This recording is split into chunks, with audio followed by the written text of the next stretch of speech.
Welcome to Sit, Stay, Read, the podcast for every wag, whinny, and whisker. I'm Kathleen Donnelly, award-winning author and retired canine handler.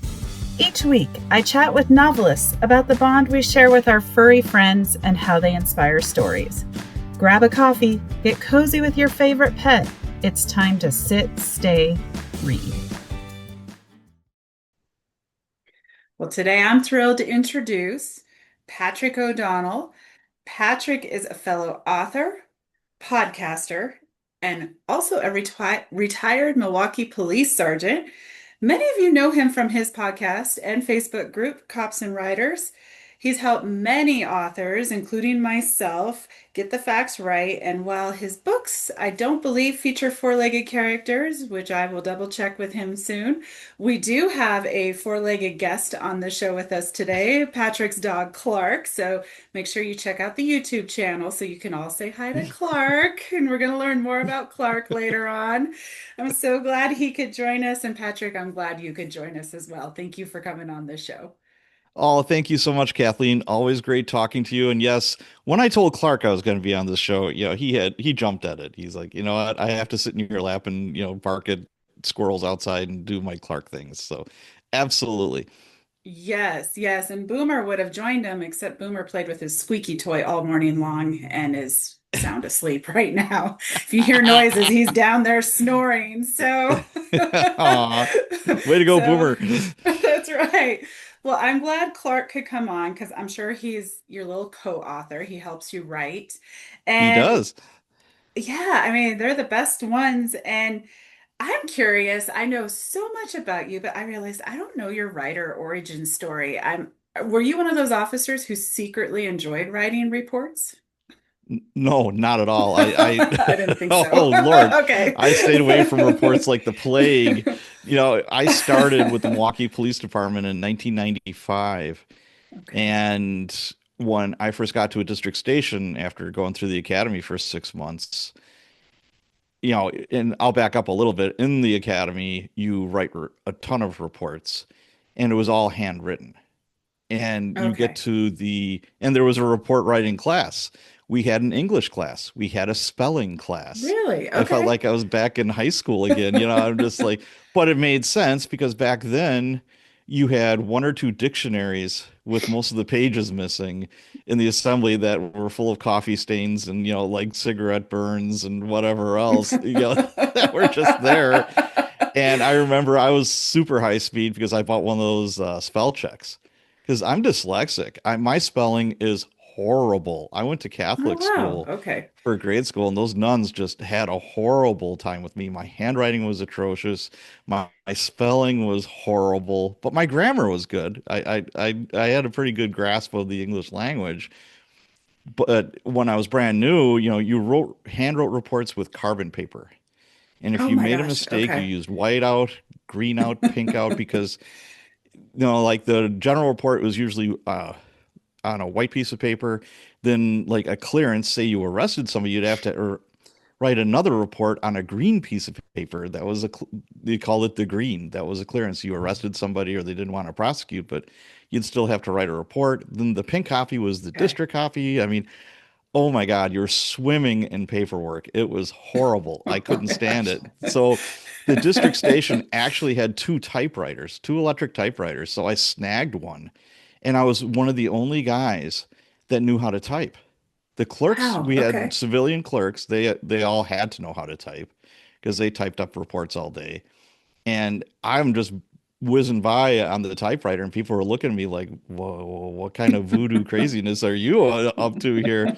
And I'm like, "This is the best ever. You get this stuff done twice as fast, and you can actually read this as opposed to my handwriting." Okay. Well, that's So cool. that's So, how that's oh, how it sorry, go kind of ahead. started. But writing books before I was a cop, I have a 4-year degree in sociology and a minor in criminal Okay. justice. And back in the late 80s, there weren't a whole lot of jobs in 90s. And it was really difficult to find a job in the police departments. So Yeah. I sold cars, I bartended, I was a restaurant manager, I did all kinds of stuff. And I finally got on the department. I still had people asking me, hey, could you help me buy a car?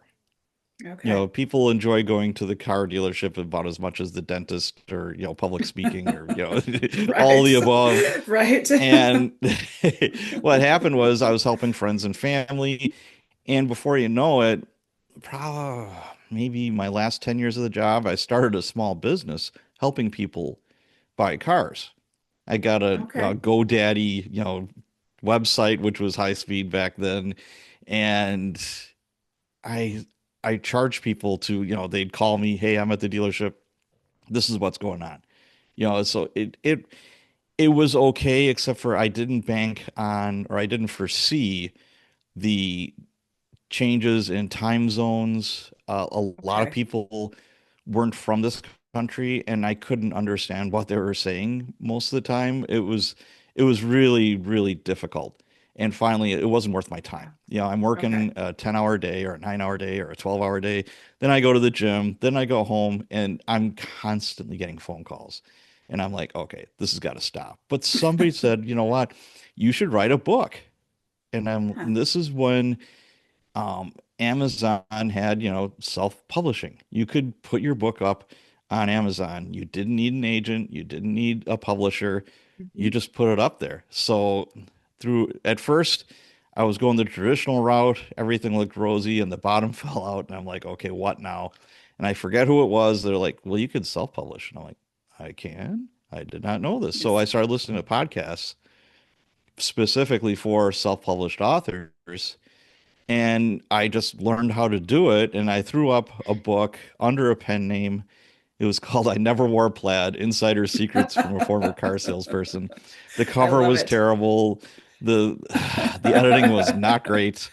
And you know, I was shocked that complete strangers were buying this book. And that sparked something in me. I'm like, wow, if I put something up with better quality, I might be able to sell more books, have a better Yeah. cover, genre Yeah. specific, hire a professional editor, all that kind of good stuff. And I'm like, that's what opened the door. Okay. Oh, I love it. I love, is that book still available? It is. It's still, I just have it. It's on Amazon. It doesn't sell a lot. I probably sell like maybe 12 a year.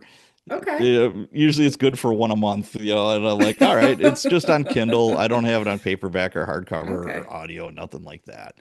So, I started with that, and I had a buddy that wrote a post. I was talking to him about it, and he's like, I should do that. I have this idea for a post-apocalyptic book. And I'm like, dude, go for it. So he does it, and he made like 10, 15 grand his first year. Oh, wow. And Okay. it wasn't, I mean, the story was good. There's a classic example of the story was real good, but the editing was terrible. He was getting fragged in the reviews. It's like, do you know how to spell? Your grammar is Yeah. terrible, blah, blah, blah. But he was laughing all the way to the bank. People were Yeah. still buying it. The cover was horrible. But this is like at the beginning of the Kindle Gold Rush, back Okay. when there wasn't a ton of competition for Okay. this kind of thing. So he did really well. So I threw up a post-apocalyptic book and it kind of bombed. I'm like, all right, so much for that. And then I wound up getting divorced. So I thought, I'll write a book about divorce from the guy's point of view. So Okay. I I did love that. it. Yeah.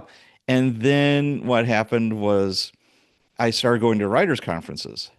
20 books to 50K was the group that I joined. I became really good friends with Craig Martell. He ran the Vegas conferences. And I would go to these conferences, and inevitably, all these people would be asking me police questions. Yeah. Hey, would I need a search warrant for that? Hey, and everybody was super cool about it. They're very, very nice. And that's the one thing, if you're a cop, they're going to find you. I wasn't wearing a t-shirt that Mhm. said, hey, I'm a cop. I wasn't wearing a uniform. I just want to have a Right. drink and just relax, and inevitably it's going to happen. So somebody who knows a lot more about this stuff said, hey, Pat, you need to write some books specifically for writers regarding police procedure. There And you that's where go. the Cops and Writers book started. That's Yes. the Facebook group. I formed the Facebook group to help out writers as well, cops and writers. And it was me, my editor, and a couple of buddies. And then before I Nice. know it, there's 8,400 people in there now. It was featured in the Wall Street Wow. Journal. I mean, I just read that. Yeah. I was Tell us more floored. about that. That was just amazing. Well, I thought I was getting pranked. I got a lot of friends that play practical jokes. And I saw one thing I do, I vet my potential guests in my Facebook group. I'm very careful because there's a lot of predatory, BS out there Yes. regarding, hey, you know what? Give me $10,000 and I will make you a star. You're going to be a New York Times bestselling author, blah, blah, Yeah. blah, blah, blah. And, you give them the 10 grand, you get a mediocre book, and that's the last time you hear from them. So Yeah. I try to stay away from, make sure that was not going to happen. And I get a request to join the group from some guy that, what he does for a living, he says Wall Street Journal reporter. And I'm like, yeah, right, whatever. And I'm thinking to myself, hmm. And then he emailed me out of the blue, hey, can I talk to you? And I'm like, sure. So I'm thinking to myself, yeah, I get so many junk emails every day. And I'm Yes. like, whatever. So he called me like right away. I was in the gym, and before I know it, he's interviewing me for like over an hour. And I'm like, okay, this guy is Wow. legit. And I'm like, Wow. before I know it, like a month later, I was on the weekend edition. I was on the front cover. Not That's very so big. awesome. I mean, it was, there's other stuff But going on in the still. world a lot more important than me. But yeah, I was shocked. I'm like, oh my gosh, yeah, this is great. So yeah, that's how it all started. That's awesome. And you have a link to it on your website. So if people want to go over to copsandwriters.com, right? Is that your website? I have Yes, that that's correct. the Okay, website. good. Okay. That's the website, the Facebook group. That's the whole shooting match. Okay.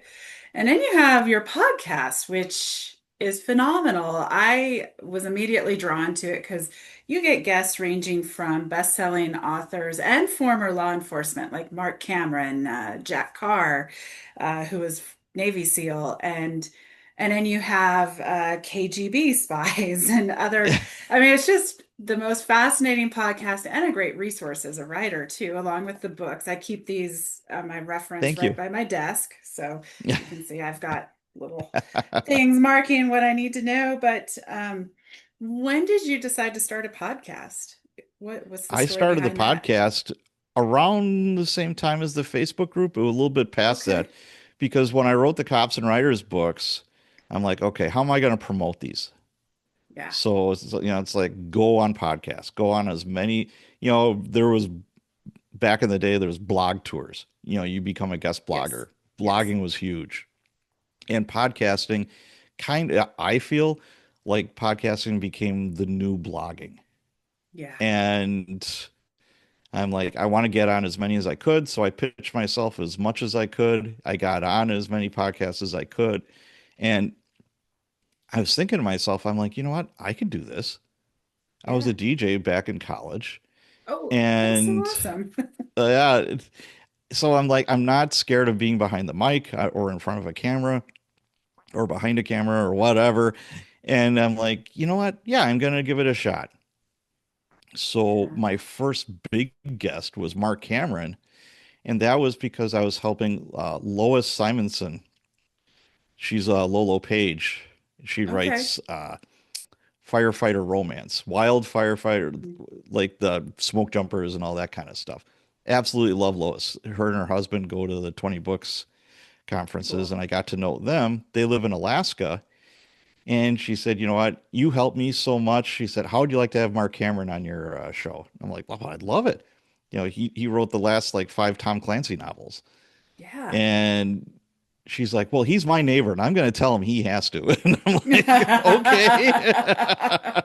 So before I I love know it, I'm interviewing Mark it. Cameron. Now I'm besties with him, and I can text him, call him, whatever, and he's genuinely one of the nicest guys I've ever met. Yeah. And I'm like, holy cow, how does this happen? And it's just it steamrolls, but I think a lot of it is just through service. I've helped a Mhm. ton of authors, and the karma bus doesn't run you over as much Right. when you're nice to people. That's the way I Yes. see it. Yes, I agree. Well, that's so cool. And then now you've gone from you started out in the nonfiction books, but now you've gone over to fiction. And was I correct that none of the fiction books have animal characters? Is that correct? Just to clarify You for the are listeners. You Okay. are correct, but I'm writing the sequel to my latest book, and guess who's in there in the second, no, or third chapter, and he's going to be in there. Is it going to This be guy, Clark? Yay! Clark. Oh yeah, Oh, good. Clark is going Awesome. to be in the. I'm thinking to myself, yeah, Clark's got to be in my book. So he Yeah. said it's Yeah. okay. I asked permission. He's okay with it. So yeah, we're Okay. Well, since Clark. Clark is good with it, that's Yep. awesome. I love it. I love it. Well, I'm looking forward to that sequel because I read The Good Collar, which is the first book in your new series. And one thing that kind of I wondered, but through listening to your podcast and just some friends who are off also law enforcement, I know one of the things I hear over and over is when you say goodbye in the morning, you don't know if you'll see someone again. You don't know if you're coming home. And that is the reality of a job that just humbles me that so many people like you go out and do every day. But in your book, you kind of flipped it, where Michael Quinn is the officer, but he loses his wife, he loses his family. Is that a fear of officers? Do you see enough crime that you think, oh my God, this could be my family? Is that kind of what started that thought? You know what? I never thought of it exactly that way, but you're 100% correct. You know, Okay. we see all the ugly. We Yeah. see, and when you get hit over the head with that day after day after day, Yeah. especially when you work in a big city where the volume of calls is just, it never stops. Yeah. So, you be in your personal life, you become hyper vigilant. Yeah. You're like, okay, when I go to a restaurant, I have to sit in the back with my back to a wall. Okay. It's, when I'm driving, my kids would laugh at me and my wife would laugh at me. It's like I'm driving like a cop, which means we drive a certain way. And it doesn't Okay. mean we're going 100 miles an hour everywhere. Although I do know some cops that do that off duty. I'm like, you guys are nuts. This is your car. This is Right. not a city car. Right. I still owe money on this, so I'm going to be nice to it. I'm going to drive like Miss Daisy's in the back seat, but it's like, okay, if I'm at a red light, I leave a ton of space between me and the car in front of me because I'm always thinking, what if this guy, what if he just jumps out and starts shooting at me? I need an escape Yeah. route. Oh, wow. I'm always Okay. thinking, okay, how do I get out of where I'm at? They call it, Yeah. head on a swivel. It never leaves you because you're just, all you see is the horrible stuff. Yeah. People never call the police when they're having their best day ever. Hey, you know what? Do you want to come over? We're having a barbecue. My kids are really healthy. I've got a great relationship with my wife. Life is awesome. Yeah. It's never that. Never, ever, ever. So Yeah. after a while, you need to have some kind of reminders in your life saying that it's not all bad. There is Yeah. good, but it's really difficult. And then, like you said before, it's like, yeah, you're thinking to yourself, you know, you kiss your wife goodbye or husband or whatever, or your dog, and you may never see him again. But Yeah. it's in Yeah. the back of your head, but you really aren't thinking about it, and you shouldn't Okay. obsess about it, or else you're going to do a terrible job. You're not That going to be makes a good sense. cop. Yeah. But yeah, you don't want anything bad to happen to your loved ones. And if something bad happens, you instantly think you can fix it, even though Okay. sometimes you can't. Okay. That makes sense. That's that's police mentality. Yeah. Yeah. It's good to know. It's good to hear that from the other side, what it's really like. And I appreciate you sharing that kind of the reality of a very difficult job, very important job. You were also a sergeant, which meant you had to oversee many officers, but I think there's one in particular that I've heard you talk about that you're actually incredibly fond of, and I'd love to hear more about him, and that's Kenny. Yeah, I love Kenny. I call him Kenny the Wonder Dog. Oh my God. What happens is if when I first started in 95, we had two canines for the entire department, which is not a lot. I Wow. mean, No, not for and they were Milwaukee. attached to our SWAT team was called the Tactical Enforcement Unit, and they were attached to them.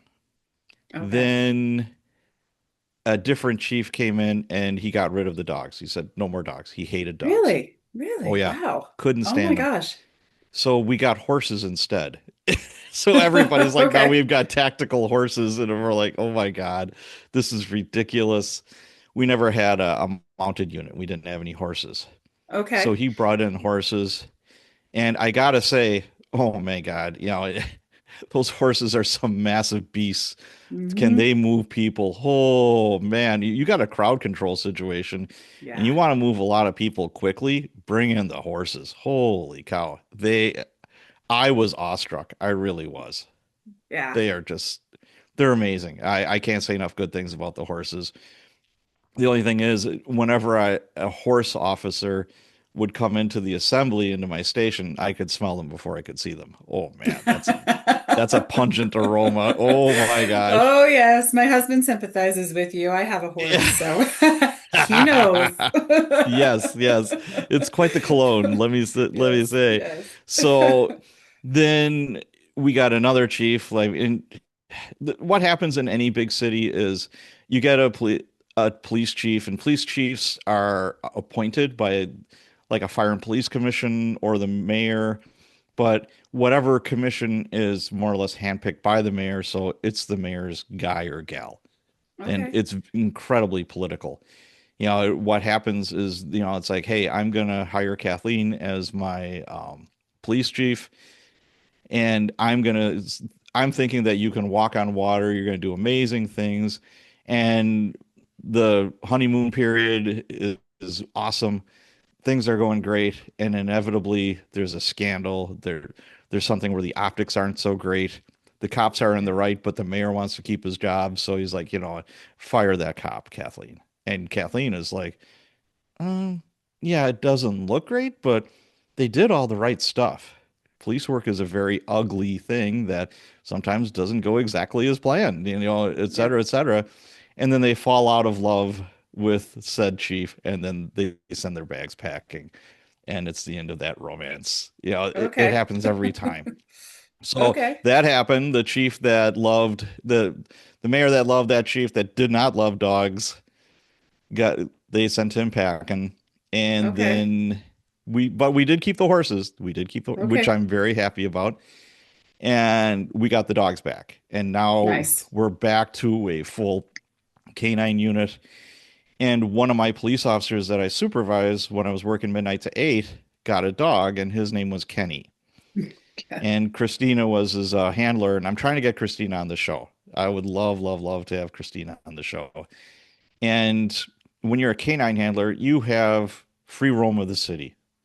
I mean, Okay. obviously, you know, if there's something going on that they want you there, you have to go. But for the most part, they expect you to do policey stuff, pull people over, do Okay. proactive policing, Yeah.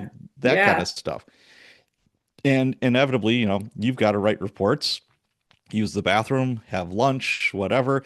And you always go back to the district that you're comfortable with. Where I worked, there were Okay. 7 districts and then a Oh, downtown wow. like headquarters. Okay. Okay. So Christina would come in with Kenny.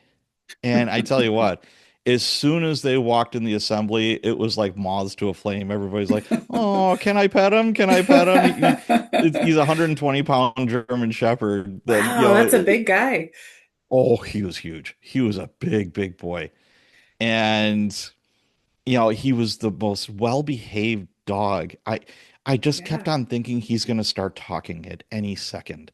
He was so intelligent. She'd be at a computer writing a report or typing out a report, and Kenny would just lay down by her feet, wouldn't even Yeah. move. I just saw that bond, and she knew I loved dogs. So she said, "Hey, Sarge." And I'm like, "Yeah, tell you what, you want to have some fun?" I'm like, "Of course I do." So she said, "You know what? I've got a bite sleeve in my trunk. That's one of those big, sleeve thingies that they Yeah. put on so the dog will clamp onto it, but it won't break the skin." Yeah. And she said, "You know what? We'll just go in this one report writing room, and I'll say that, you've got a gun or a knife. Use your expandable baton, and I'll give you commands. And what's going to happen is Kenny's going to run, and he's going to clamp onto your arm that has the Okay. expandable baton." I'm like, "Please make sure he does that correctly. I don't have 2 bite sleeves. I have 1 bite sleeve." And she Yeah. said, try everything you can to get him off you. Lift him off the ground, do figure eights, the whole shooting match. I'm like, okay. So she gives the commands. Boom. Kenny's the fur missile, just jets to me, clamps down on my arm. And at first I thought he was going to break it, even Yeah. with the bite sleeve. The amount of Oh, yeah. power with those dogs is, unless you feel it, you're like, holy wow. So I had him off the ground. I'm doing figure eights, blah, blah. Would not let go until she gave the command. And then he ran back right to her side. And Yeah. I'm just like, oh my God. And then, then it's playtime. It's like, good Yeah. job, Kenny. So everything is rewarded with playtime. He loved a towel that she'd wrap up with rubber bands and just play fetch And with just it. play. I love it. Yeah, and play tug of war, play fetch. Everything was playtime for him. So, It just, that was his reward. It wasn't food. It was, I mean, yeah, he'd get some pets, but other than that, it was play. oh, I And, love it. and the amazing part about Kenny was he was cross-trained with narcotics detection, excuse me. And one time they're out doing some kind of, there's a ton of training. It's constant training when you have a dog. If there's Yeah. downtime, you're training. It's just train, train, train, train, train. And she said they're out in some field doing some kind of training. And she said, I wonder if he could detect gunpowder. He hasn't been trained for it, but let's give it a try. So she put Kenny in her car. She went off somewhere that he couldn't see, and she dropped some bullets into this like cornfield. He found every one of them. I believe it. So Yeah. she's like, I think I'm onto something here. So she trained him to be a gun detection dog. He could smell the gunpowder. Nice. Nice. I love So that. yeah. And then one time I did see Kenny in action. I'll Okay. never forget it. Actually, a friend of mine that I worked with years ago on late shift at District 5, he was like in a gang squad kind of thing in Intel. It was plain clothes. He was chasing some gangster in a really horrible part of the district that I was working at. It was like something out of a movie where you're chasing a bad guy and he winds up in a backyard where they're having a barbecue with everybody has their shirts off. They're all tatted up. They're all gang members. Okay. And he's by himself. He's like, "Get me some help right now." So it's like, boom, everybody zooms down there, and Kenny and Christina come, and they already had the bad guy in handcuffs. The crowd is getting real irritable. F the police, blah blah blah. And it's Wow. like, I wonder how many guns and knives are in this crowd right now. I know there's a ton.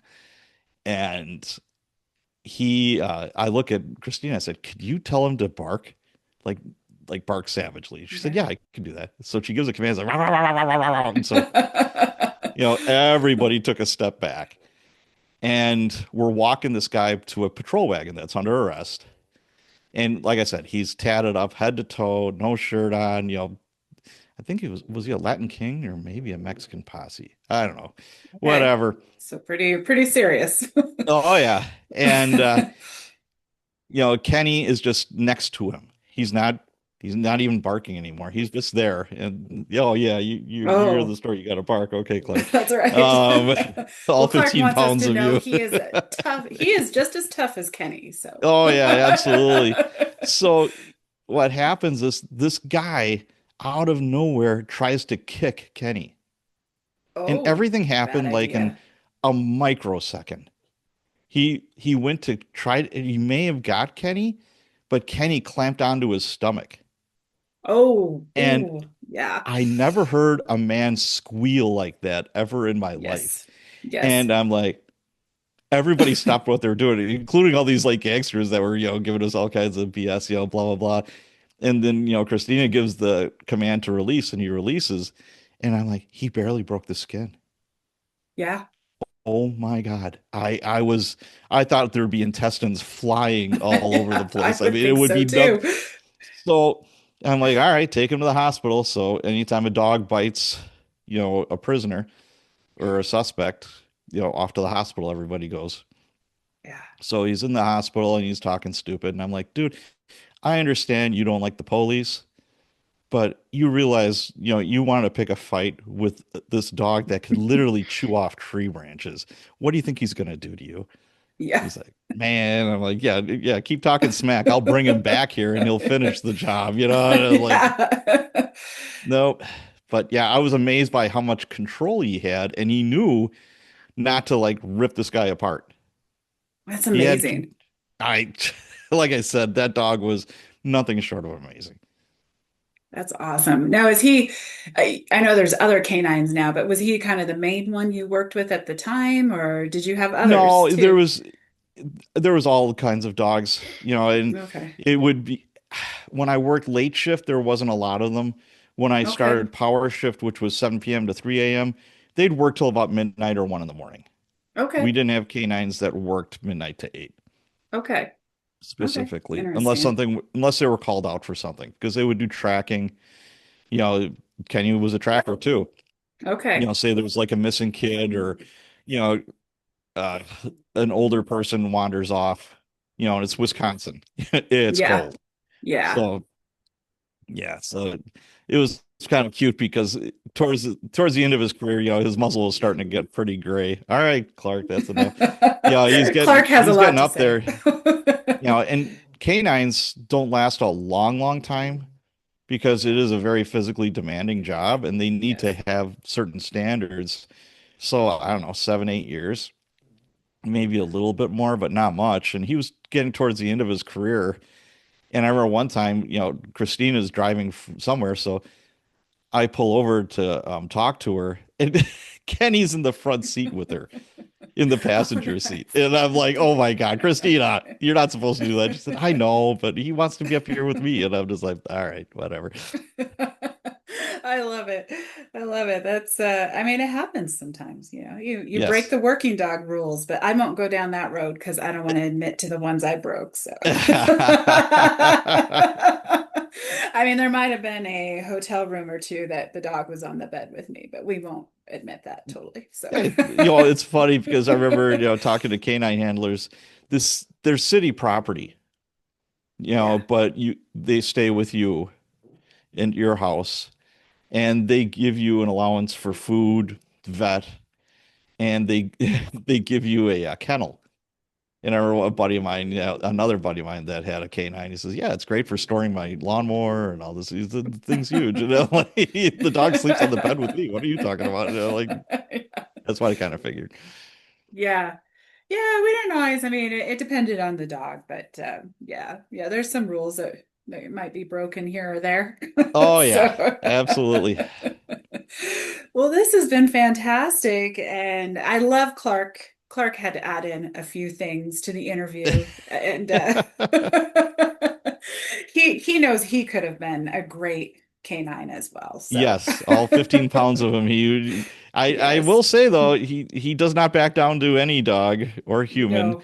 And last night, I was working. I bartend. I got home at about midnight, one Oh, o'clock in the wow. morning, and he comes down. He wants to go outside. I'm like, fine. There's a rabbit in the backyard. I'm like, oh Oh no. no. So he's running after the rabbit, and he caught it, and he grabbed it by the back of the neck and threw it. Oh, And he didn't Clark. kill it, thank goodness. And then I'm like, oh my, finally he listened to me and he came into the house and I'm like, that rabbit was probably a little bigger than you, Clark. But I'm impressed. I am impressed. Oh man. Well, no one should mess with Clark. No, But he's awfully cute. So, thank you. And he knows it. he does. I love it. Well, where can readers, I mean, we've talked about your podcast, your Facebook website, but where would you recommend someone start if they want to get to know more about you or connect with you? The Facebook group Cops and Writers is a good place to Okay. start. Website has all my links for my socials. Okay. Anything that's going on, that's new, any new projects, new books, etc.